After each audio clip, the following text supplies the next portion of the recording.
என்னடா சோகமா இருக்கிற? அந்த கதையே வலிக்காயிருங்க. நேத்து வந்து அர்ஜென்டினா வந்து மேட்ச் ஆனாங்க பாத்தீங்களா? பார்த்தேன். சூப்பரா இருந்துச்சு. வின் பண்ணிட்டாங்க 3-0. அதுல மெஸ்ஸி நெறைய கோல்லாம் அடிச்சாரு. கோல் அடிச்சாரு. 2 கோல் அது இல்லாம அசிஸ்ட்லாம் நெறைய குடுத்தாரு. ஆனா மெஸ்ஸியோட லாஸ்ட் கேம்னு சொல்ட்டாங்க. அவரு மெஸ்ஸி ஃபீல்ட்லயே வந்து ரொம்ப சோகமா அழ ஆரம்பிச்சாரு. அது பார்க்கக்குள்ள தான் கொஞ்சம் அவரு வந்து சொன்னது வேற. ஆனா ஆடியன்ஸ் வந்து வேற தான் நெனச்சுக்கினாங்க. அவர் என்ன சொல்லிக்கிறாருன்னா, என்னோட ஹோம்ல அது கடைசி மேட்ச்ன்னு சொல்லிக்கிறாரு. மத்தவங்க என்ன நெனச்சுக்கிறாங்க, ஒரு ரிட்டயர் ஆக போறான்னு நெனச்சுக்கிறாங்க. அப்படிலாம் கிடையாது. அவர் ஹோம்ல கடைசி மேட்ச். அதனால கொஞ்சம் சோகமாயிட்டாரு.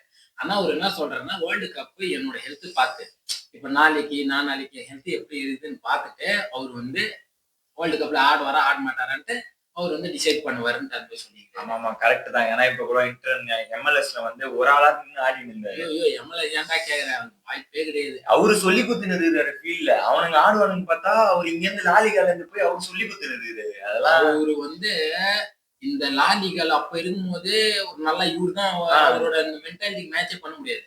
இன்டர்மியம்ல சுத்தம்.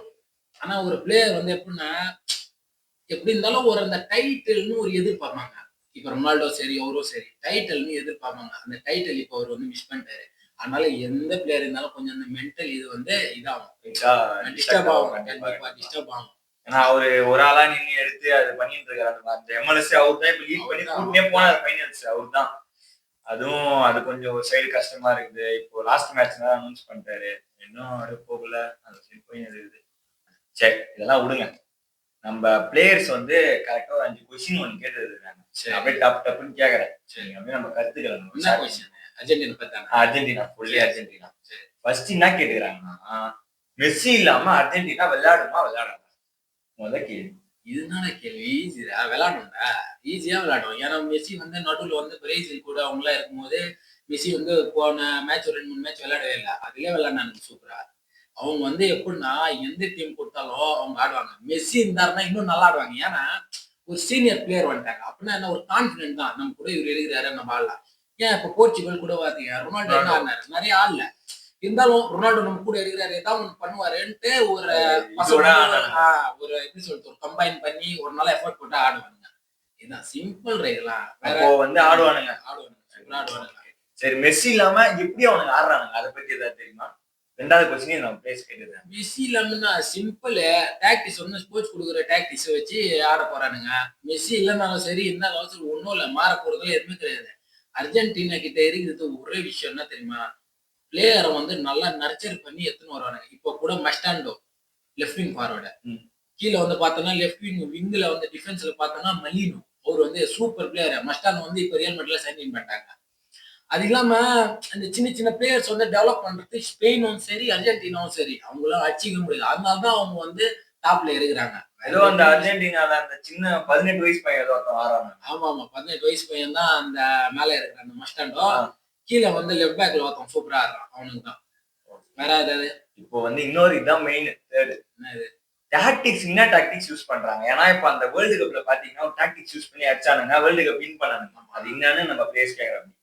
டாக்டிக்ஸ் ஒண்ணுமே கிடையாது. 2022ல யூஸ் பண்ற டாக்டிக்ஸை இப்பயும் அதே தான் யூஸ் பண்றாங்க. ஒன்றும் இல்ல டிஃபெண்ட் பண்றது பார்த்தோன்னா எல்லாம் சேர்ந்து டிஃபெண்ட் பண்ணுவாங்க. அட்டாக்கிங் பண்ண பார்த்தோன்னா நல்லா கம்பைன் பண்ணி அட்டாக்கிங் பண்ணுவாங்க. இன்னொன்னு என்னன்னா இப்போ வந்து 4 பேர் டிஃபென்ஸ் ஆடுறாங்க. என்ன பண்ணுவாங்கன்னா பேக் த்ரீயை மாத்திட்டு இன்னொரு டிஃபென்ஸ் வந்து மிடில் போட்டு டபுள் டவுன் பண்ணுவாங்க. டபுள் டவுன் ஒன்றும் இல்ல. இப்போ அவங்க ஆள் வந்து ஒருத்தவங்க இருக்கிறான். இவங்க என்ன பண்ணுவாங்கன்னா டபுள் ஆகிடுவாங்க. ஒரு டிஃபெண்ட் பண்றவனை டபுளா டிஃபெண்ட் பண்ண வேண்டியதா இருக்கும். கஷ்டமா இருக்கும் டிஃபெண்ட் பண்றதுக்கு. அதுதான் மெயின் இவங்க யூஸ் பண்றது. அதே மாதிரியே அப்பல இருந்து இப்போ வரைக்கும் அவங்க வந்து ஒரு யூனிட்டா ஆடுவாங்க. ஆனா மத்த இந்த பிரான்ஸ், போர்ச்சுகல் எல்லாம் பார்த்தோன்னா ஒருத்தவங்க மேல நம்பி இருப்பாங்க. இவங்க வந்து எதாவது பண்ணுவாங்க டிபெண்டன்டா. ஆனா அர்ஜென்டினா வந்து எல்லாருமே ஈக்குவலா. அவங்க நிறைய வீடியோஸ்ல நீ பார்த்திருப்ப. போறதையும் சரி மெஸ்ஸி அந்த கேப்டன்ஷிப் ஃபாலோ பண்ணி லைட்டா போறாங்க. டீமே அப்படியே ஒரு எப்படி சொல்றதுன்னா ஒரு நல்ல ஒரு கெத்தா இருக்குது. அவனுங்க அந்த டாமினேட் பண்ணது அவனுங்க தான் எதுவுமே பண்ண முடியாது. சரி இப்போ வந்து லாஸ்ட் ஃபைனல் ரொம்ப ரொம்ப முக்கியமானது. இப்போ வந்து 2022ல அர்ஜென்டினா வந்து வேர்ல்டு கப் ஜெயிச்சிட்டானுங்க. ஓகே இப்போ 2026 வேர்ல்டு கப் வரப்போகுது. இன்னும் 9 மந்த்ஸ் அந்த மாதிரி தான் இருக்குது. அர்ஜென்டினா இதுல வாய்ப்பு இருக்குதா வேர்ல்டு கப் இருக்கு? அவங்க தான் நிறைய பேர் வந்து வாய்ப்பு இருக்குன்னு சொல்றாங்க. ஏன்னா அவனுங்க வந்து அந்த மாதிரி ஆடுறானுங்க. இப்ப இவ்வளவு பெரிய பிரேசில் டீம் இருந்தாலும் சரி, அவங்க அசால்ட்டா தூக்கடிக்கிறானுங்க. மெஸ்ஸி இல்லாம தூக்கடிக்கிறானுங்க. நல்ல ஒரு யூனிட்டா இருக்கு. ஆனா மத்த மேட்ச்ல பார்த்தோன்னா பிரான்ஸ் வந்து அது ஸ்பெயின் கூட தோத்துக்கிறானுங்க. ஆஹ் ஜெர்மனி நல்ல டீம் போர்ச்சுகல் கிட்ட தோத்துறாங்க. நிறைய பேர் தோக்குறானுங்க. இருந்தாலும் அர்ஜென்டினா வந்து ஒரு நல்லா விளையாடுறதுனால ஆனா சொல்றேன். இப்போ ஸ்பெயின்ல யங்ஸ்டர்ஸ் இறக்கிட்டாங்க. சரி. பிரான்ஸ்ல பலூன் டோர் எம்பாப்பே அவங்கள ஒரு சைடு வந்து தீவிரமா இது பண்ணிருக்காங்க. போர்ச்சுகல்ல ஒரு சைடு, அதெல்லாம் பிரேசில் வந்து முன்னாடியோட இப்ப டெவலப் ஆகுதுன்னு சொல்றானுங்க. இந்த டீம்லாம் தாண்டி அர்ஜென்டினா வாய்ப்பு இருக்குதா?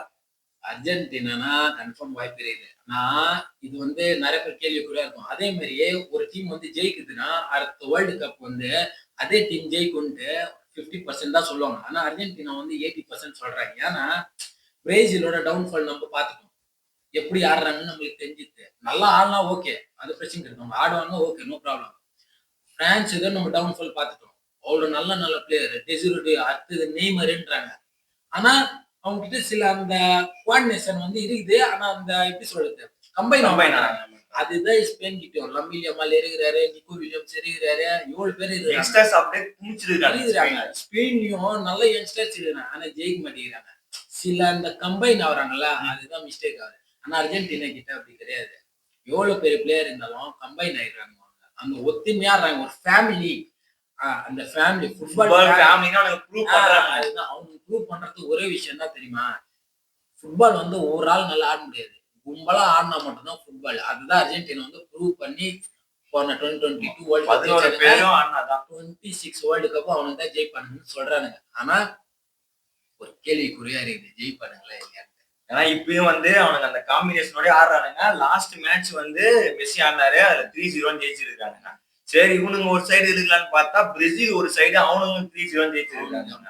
ஆனா இப்ப என்ன ஒரு கேள்வி என்னன்னா, பிரேசில்ல 3 மெயின் பிளேயர்ஸ காணோம்.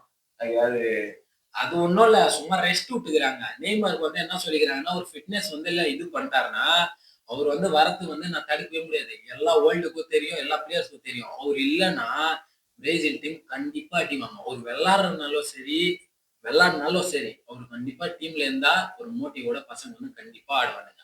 அதே மாரி வினிசியஸுக்கும், ரோட்ரிகோக்கும் வந்து ரெஸ்ட் விட்டுக்கிறாங்க. வேற எதுவும் இல்ல. அவங்க வந்து மறுபடியும் வந்து ஸ்குவாடுக்கு வந்துருவாங்க. இப்ப இப்போ இன்ஸ்டால வந்து ரொம்ப ட்ரெண்டிங்கா போயிடுது, ஃபேமஸா போயிடுது. என்னதுன்னா, இப்ப நெய்மார் இல்லன்னா யாருமே அந்த பிரேசில் மேட்சே பார்க்க மாட்டோம்னு வந்து சில இதெல்லாம் வந்து கலக்கி ஆமா. தள்ளுறாங்க. நான்லாம் இருக்கும்போது பிரேசில் ஒரு பேர் இழுத்தாலே கண்டிப்பா நெய்மர தான் சொல்லுவேன் கண்டிப்பா. எனக்கு வந்து நான் அவங்கள பார்த்தது இல்ல. ரோபர்டோ கார்லோஸ், கேஃபு அவங்கலாம், இந்த காக்கா அவங்கலாம் நான் பார்த்தது. எனக்கு பார்த்தது வந்து நெய்மர் மட்டும் தான். நெய்மரே இல்லன்னா எவனும் பார்க்கவே மாட்டான். கண்டிப்பா பார்க்க மாட்டானுங்க. அதே மாரி பார்க்கறதுக்கு இன்ட்ரெஸ்ட்டும் வராது. கண்டிப்பா நெய்மர் ஆடுவான் வேர்ல்டு கப்ப ஏதி வேணா வச்சுக்கலாம். அதனாலே எடுத்துருவானுங்க. எடுத்துருவாங்க. அதே மாரியே இந்த வேர்ல்டு கப் வந்து கொஞ்சம் குரூஷியலா இருக்கப்போது யார் ஜெயிக்க போறான்ட்டு கண்டிப்பா யாருக்குமே தெரியல. ஆனா, ஒண்ணே ஒண்ணு தெரியும். உங்களுக்கு வேற ஏதாவது உங்களுக்கு கமெண்ட்ல இல்ல வேற ஏதாவது உங்களுக்கு டவுட் இருந்ததுன்னா, இது மாரி கேட்கலாம். ஒரு பிரச்சனையே கிடையாது. கமெண்ட்ல வந்து தாராளமா கேட்டுக்கலாம். வேற ஏதாவது இருக்குதா? வேற எதுவும் இல்ல. என்ன? நிச்சயமா? நிச்சயமா. ஓகே. சரி. நல்லா இருந்ததுன்னா வீடியோ நல்லா லைக் பண்ணிக்கங்க. அதுக்கப்புறம் கொஞ்சம் சப்போர்ட் பண்ணுங்க. வேற எதுவும் தேவையில்ல. See you in the next video. Thanks.